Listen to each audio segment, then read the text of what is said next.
வணக்கம். கள்ளக்குறிச்சியில் கள்ளச்சாராயம் குடித்து இறந்த நம் தமிழ் பூர்வக்குடியினருக்கு மிகப்பெரிய மன வருத்தத்துடன் ஆழ்ந்த இரங்கலை தெரிவித்துக் கொள்கிறேன்.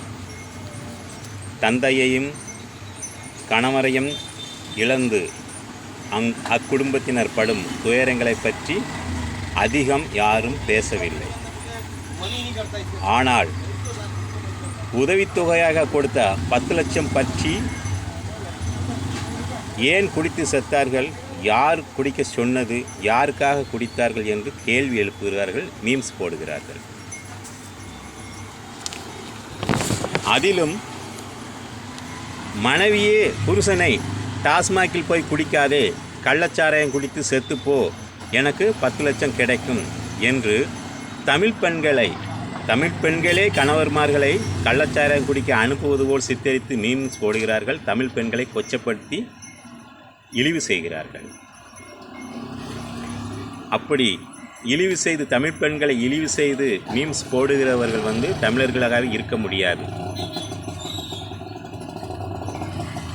பறையன் கள்ளச்சாராயம் குடித்து செத்தால் 10 லட்சமா என்று மீம்ஸ் வருகிறது. அதை பார்த்து ரொம்ப வருத்தமாக இருக்கு. ரெண்டாவது, தொலைக்காட்சியில் இருந்து பேட்டி எடுக்க வந்தவர்கள் ஒளிவாங்கியை நீட்டியவுடன் ஒவ்வொருத்தரும் பேசுகிறார்கள். யார் அவங்கள குடிக்க சொன்னது, அவங்க என்ன மிலிட்ரியில் போய் எதிரி நாட்டு இராணுவத்திடம் சண்டையிட்டு செத்தார்களா, இல்லை மக்களை காப்பாற்றுவதற்காக செத்தார்களா அப்படின்னு பல கேள்விகள் கேட்கிறார்கள். உண்மைதான், ஏன்னா கள்ளச்சாராயம் குடித்து செத்தான். இப்படி ஒவ்வொரு கேள்வியும் கேட்கும்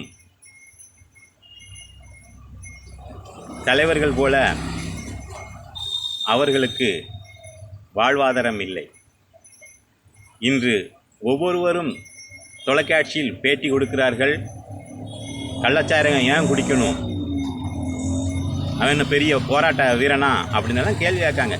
இப்படி போராட்ட வீரனா, அவன் மிலிட்ரியில் இருந்து செத்தானான்னு கேள்வி கேட்க ஒவ்வொருத்தரும் கள்ளச்சாராயம் குடிக்க மாட்டாங்க. ஏன்னா அவங்களுக்கு வெளிநாட்டிலேருந்து வெளிநாட்டு மதுபானம் குடிக்காங்க. வெளிநாட்டு சொகுசுகாரில் வராங்க போகிறாங்க.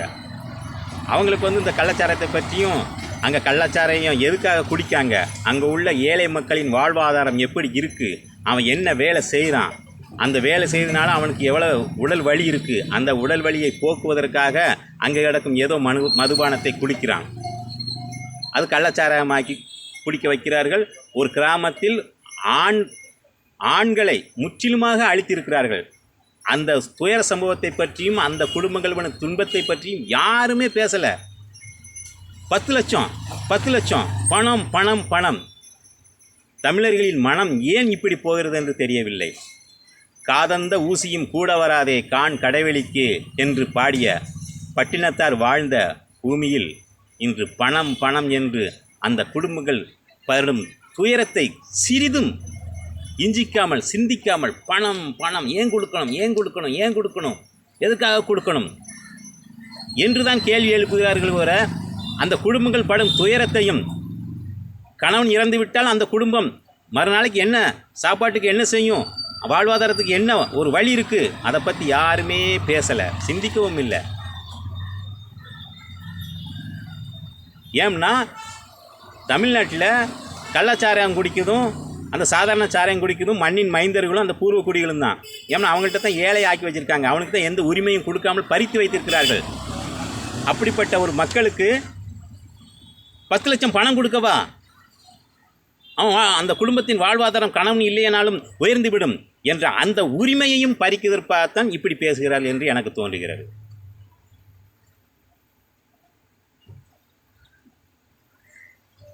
ஆனால் ஒரு தமிழ்நாட்டிலே ஒரு அரசு அமைப்பதற்கு பறையர்கள் வாக்களிக்கிறார்கள். அந்த அரசு செயல்பட இயங்குவதற்காக பறையர்கள் வரியும் கொடுக்கிறார்கள்.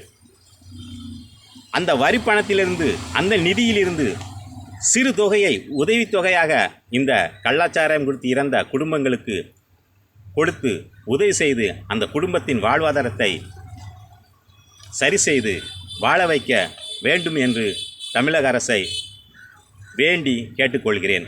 நன்றி, வணக்கம். இவன் பாராளும் பறையர் கழகம்.